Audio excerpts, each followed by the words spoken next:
Movies and Martinis celebrates women and diversity in the entertainment world by ranking trending movies, shows, and books. with two completely different perspectives and ranked by delicious martinis. Listen to find out how many martinis we felt it was worth. And learn about the women who have written, performed, and/or directed in everything we have rated.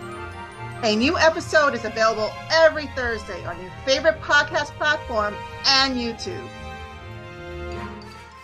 What's up, everyone? Welcome to our podcast. I'm Priya. And I'm Mercy. Welcome, everybody. How's everybody doing today? Are you guys ready for our special guest? Yes. This is our latest episode of Books and Martinis, where we're showcasing another fabulous author, Nancy Jooyoun. As you can see, just guys, heads up, Mercy's off camera. That's okay. You might see her little caricature that I stuck in there. But you'll hear her voice. Appreciate that. I appreciate that. We all have those days. Welcome. We're so excited to see you, Nancy. And we can't wait to get started with this interview because Mercy and I read this book and we were floored by how beautiful the story was written. And how your words flow. Yes, it was magic. Yeah, and we can't wait for our listeners and our viewers to hear about it. So why don't we kick it off with, why don't you tell us a little bit about yourself? Oh, thanks for the question. And thank you so much for reading, and to your viewers. I was born and raised in Los Angeles. I've been writing for pretty much my entire life. I was, a book nerd, always a book lover, an English major. I got my MFA in creative writing. And I think it wasn't until I was in college and I started taking classes in Asian American studies, and I started reading books about not Asians, but Asian Americans in the United States, that I really started to finally sort of see a path for my own work and the stories that I have to tell. And so an example of that is that I read this short story by this collection by this author named Hisai Yamamoto called 17 Syllables. And it was the first time that I had seen working class Asian American characters on the page, right? Because I had always had this sense that like ordinary people to my world couldn't occupy that much space. And so that was an extraordinarily important sort of turning point in my life, which was taking courses in Asian American literature, realizing how much our stories matter, how much there's a need for our stories to exist, how much our stories not only matter to other Asian Americans, but for us, our stories to be in conversation with other groups in this country as well. And so I've been writing since, in my early 2000s, I got my MFA. It took me about, I published my first book in 2020. So it took me almost 15 years to publish my first novel, which was called The Last Story of Mina Lee. Oh, I feel so much better. I love hearing that. It took me a really long time. And this book that you read, which is my second book, was actually the first book that I wrote. Right, which is what we kept to ourselves. And it's a family saga with elements of mystery. And that took almost 20 years to write. And so... Wait a second. How do you look this young? That's like a lot of time. And you look so young. Well, I started in my early 20s. But the thing is that, sometimes a novel isn't ready to be written. And there's no reason to kind of force it. Sometimes a story isn't ready to be told. And I think that's okay. I think we're all human. We all grow at different rates. We all have different things going in our lives. And especially for myself, growing up in an immigrant working class family, I always had to work. I always had to have full-time jobs. And so writing was always something that I squeezed in on the weekends or in the mornings. And so it took an extraordinary amount of discipline and time. I always had the sense that I had to take care of other people also, because my mother was a working class, single immigrant mother. And so I didn't have the luxury, in my opinion, to work so steadily on a novel the way some other people might have more time. I always had to be taking care of other people. And I think that that's absolutely fine. I think that only added to what I could write about and what I had to say in the world. Right. It's those experiences, right? And it's in our culture to have to take care of the elderly, and there's this sense of responsibility for them as much as there is with your children when you move forward. So I know, and it's so inspiring to hear you say that, because the last author that we interviewed, who was amazing, wrote the book in 3 months. And I was like, what the heck? Let's not forget the one author we interviewed, and she wrote it in 1 week. Yeah, Yes, that's no fun. yeah. I mean, It that's was, like not, I mean, I that's was like, great. right.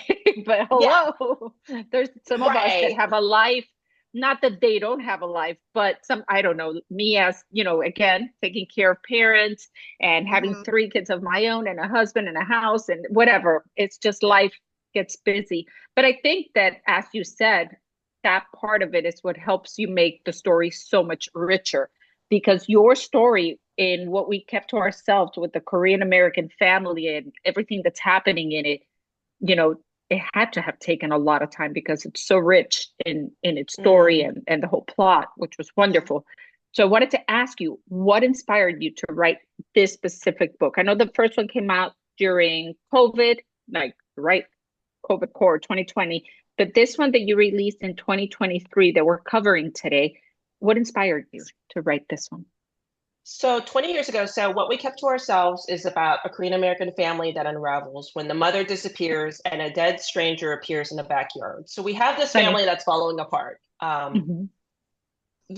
And of course, this takes place during, I wrote this during, it takes place during December 1999 at the like kind of the verge of Y2K. But I wrote this during the pandemic. And in so many ways, it's about a pandemic. It's a pandemic novel because it is very much about isolation, about the ways that we sort of keep things from each other, the distances that we feel between people who should be closest to us. And I think that's a Yes. very palpable and like universal feeling, right? Yes. The first thing that inspired this 20 years ago, though, when I first started this novel, was my father, who I was estranged from, actually died very suddenly in a car accident. He died Oh. very, Oh, how very suddenly horrible. and tragically. And I feel like this book took me so long to read because at the heart of this novel, or one of the hearts of this novel, is a Korean American father who doesn't really have the language to sort of get along with and speak with his children and to share his story with them. And Mhm. I believe that it took me 20 years to forgive my father. And that's why it took Wow. me so long to write That's it, because I powerful. had to fully embrace and forgive this male father patriarch figure in order Mhm. for me to write about him in a way that was, three-dimensional, nuanced, that sort of carried his humanity throughout the book. Even though he makes questionable decisions, I think in the end we still feel for him and we still love him. Yes. And I think Mhm. Yes. that is very important to me. And so I think what started this book was really the death of my father and the fact that my mother was a single mother. And so I had all of these feelings towards my dad for not being a supportive father, both financially and emotionally, that I had to kind of resolve through my life after his death. And the second thing that inspired us is that I had a baby during the pandemic. And so Ah, looking at Wow. the other side of this story, You which is had two Sunny's babies. side, You had your book and your exactly. real life baby. Exactly, which was Sunny's side of the story, the mother, and experiencing having a newborn during a pandemic and not the sense of isolation that we all experience as parents. To me, was a parallel experience to her experience as a Korean mother living in America and not having Mhm. any support systems, any family in place to help her. And so her sense of isolation and like questioning herself and like her choices, I couldn't have helped but also have been experiencing some of that too in my own loneliness during that period. I mean, it was, very, very tough time to be a parent in this country. Very I tough. I felt bet. everything Sunny was feeling. The way that you wrote it was just crazy. I loved it. And I even Oh, love how you named Reagan. oh, So Ronald. Yeah. yes, Ronald. That was it. I went with Reagan. You Had you said named right. Ronald. Yeah. Okay. No, Wait, I wait. got it. Yes. No, But I there's this loved it. friendship that's at the heart of the novel Yes. too, Yes. which I think is Yes. really important to think about At the is bus this, stop. Ah, yeah, this was so concept beautiful. of the way that we find family and find Mhm. commonality between people, even though even though with love comes the potential for loss, with the potential for loss comes the possibility for love, right? And Oh, I love that. Mm. for me, this was about a different kind of love. I could have, well, we won't get too much into it. It could have been, we'll see if it's romantic, not. But for me, this was a Right. different kind of love. It was a different kind of sense of neighborhood and community that I feel like I don't see enough portrayals of in stories, and I thought that that Mhm. was really important. Yeah. Oh, I agree. I agree. And it was so beautifully woven into the story. And I just Oh, envisioned everything. You described everything so beautifully. I could see the bus stop. I could see them staring at each other. I could see the sweetness and the awkwardness of their Oh, interaction. I mean, it was just oh, you're so beautiful. kind. Thank Yes, you. yes, Yeah, yes, I yes. get It was We're teary-eyed wonderful. totally thinking about fanning it. over here Yeah. over your book. It's like Yes. my dream to be able to, I have these images of these scenes and to put them on paper. And it's my dream when it's like to see it like actualized is like incredible Mhm. to me. Cause I always wanted to pay. I was a bus stop kid. I was a person who I grew up in LA. I did not have a car. I could not afford a car. And so I was a kid who spent many, many hours on the bus or on bus stops. And so I wanted to kind of pay homage to like these public spaces that bring strangers together that doesn't really Yes. exist as much anymore Mhm. where for the most part we have a tendency I think in today's society to think of strangers as like stranger danger, you know what I mean? Right. But Yes. what about what else is lost, which is our potential to form new kinds of relationships, form new friendships, new ways of thinking about the world through people that we don't know. And so I feel like that was for me a strange, a weird way of a weird form of education that I had got growing up, which was spending a lot of time on public transport and being exposed to all walks of life and gave me a really sort of broad perspective on the way people live.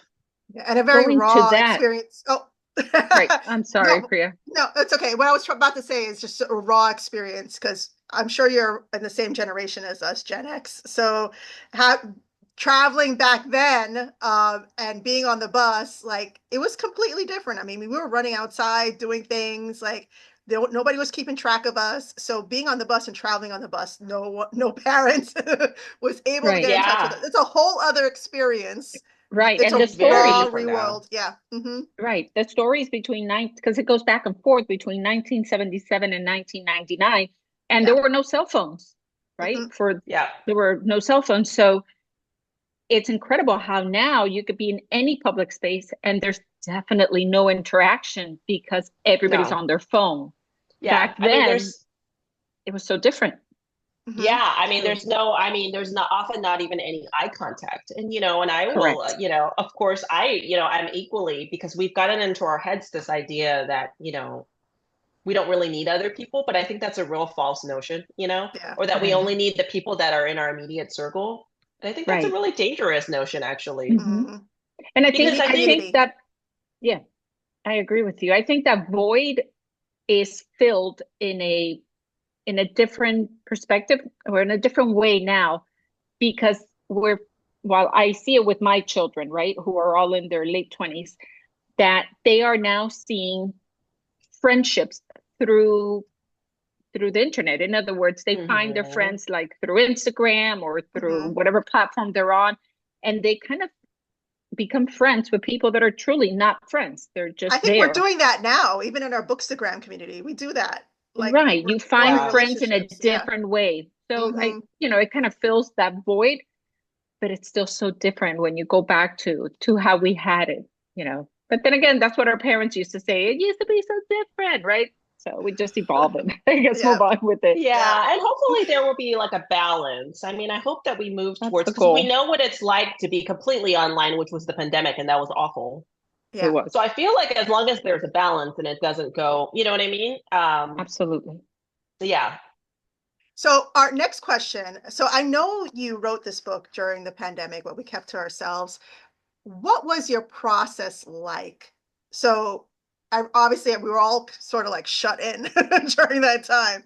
Were you like blocking out hours at a time, like working on this? What did your process look like? it was really wild because, it was almost about a 2-year process, and this was purely during the pandemic, and I had a newborn, right? So I Hmm. literally worked. So fortunately, I did well enough in my first book that I did not have to have a full-time job during the pandemic and while I had a newborn. Hmm. And so I was primarily a mother. And so, as you know, with newborns, you are on this merry-go-round of Yes. feeding, changing diapers. So you maybe get a 1 to 2 hour break. So Yes. I wrote in those sprints. Oh, Oh, wow. that's And I'm tough. talking about like I almost did it round the clock. Like I want to say Mm. I want to did that. Like I did that like maybe 12 to 14 hours a day where I was taking care of a baby and then while she was napping, I was writing. Then I was taking care of the baby. Then while she was napping, I was writing. And so I wrote this in bursts throughout taking care of a newborn. And there was no childcare at the time. This was, I had no help. Hmm.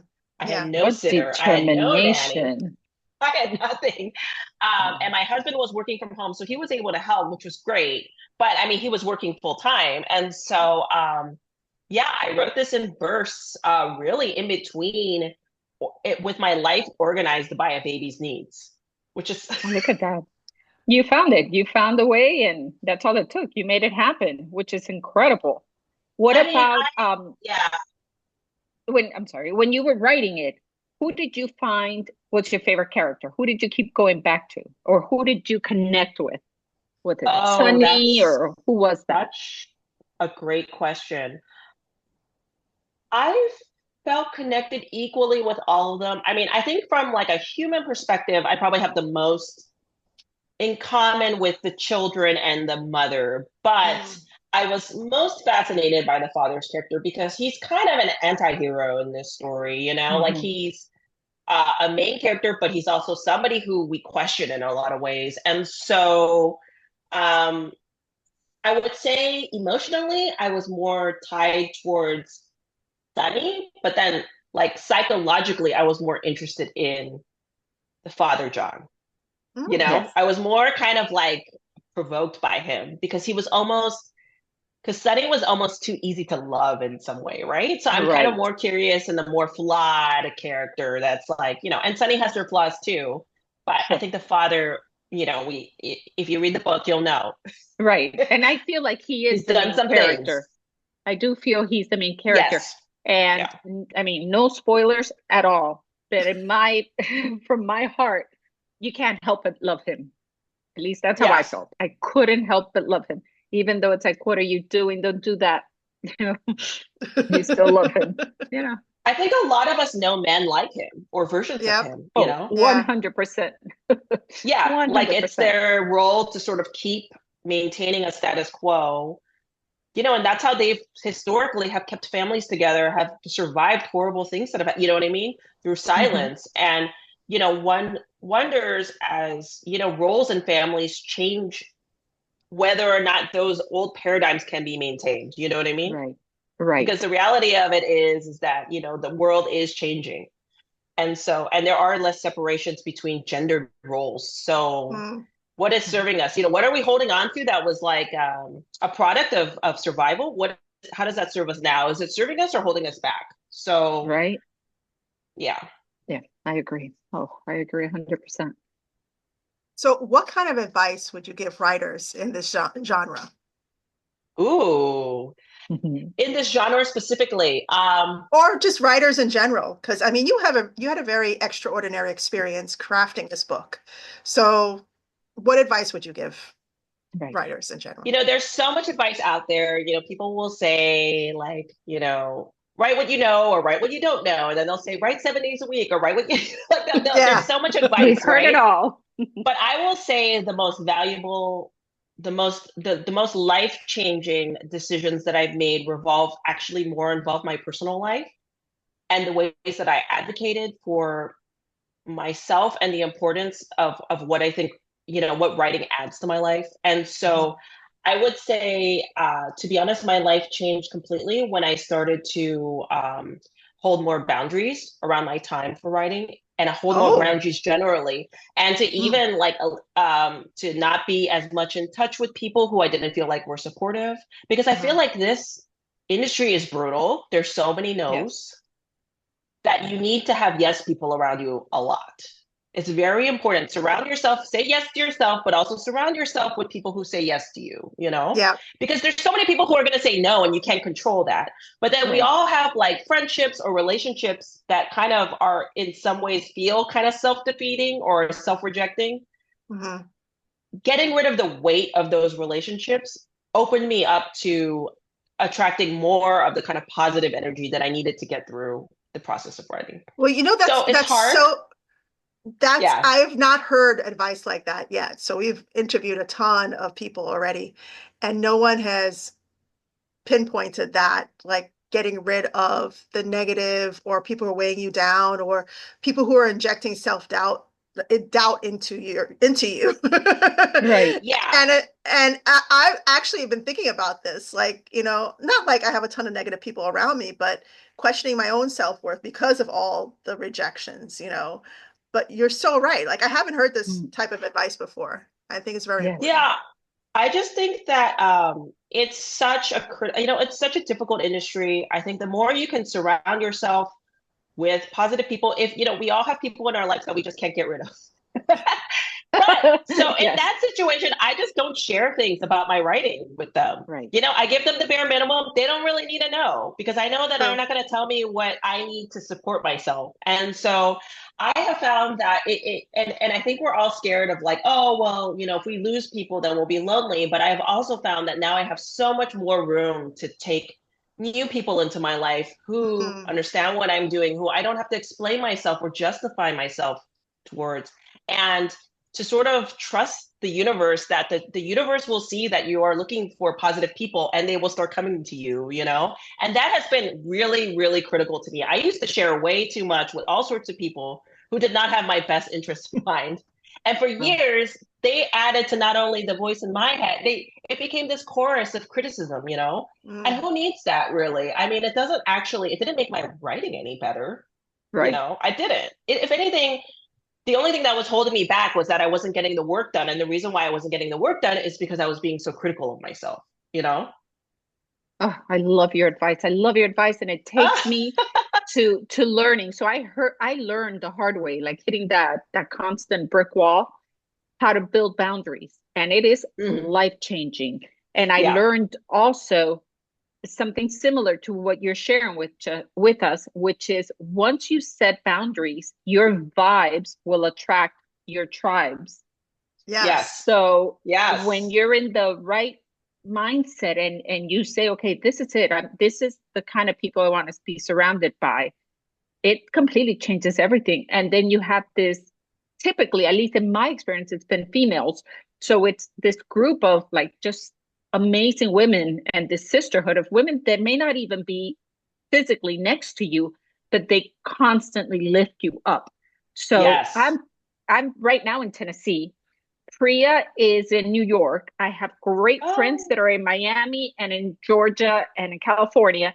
And it's just a phone call or as simple as a text. And all you have to say is like, hey, I don't know. Why aren't you writing? Get over there, mute the phone. You got this. Yeah. I mean, I love everything you said. You're so on point with everything. oh, well, thank you. I mean, it took me a really long time to sort of accept that I wasn't put on this earth to like change other people. I think I spent a lot of time trying to convince people to love me, trying to convince people to be Mm. this, trying to convince, you know what I mean?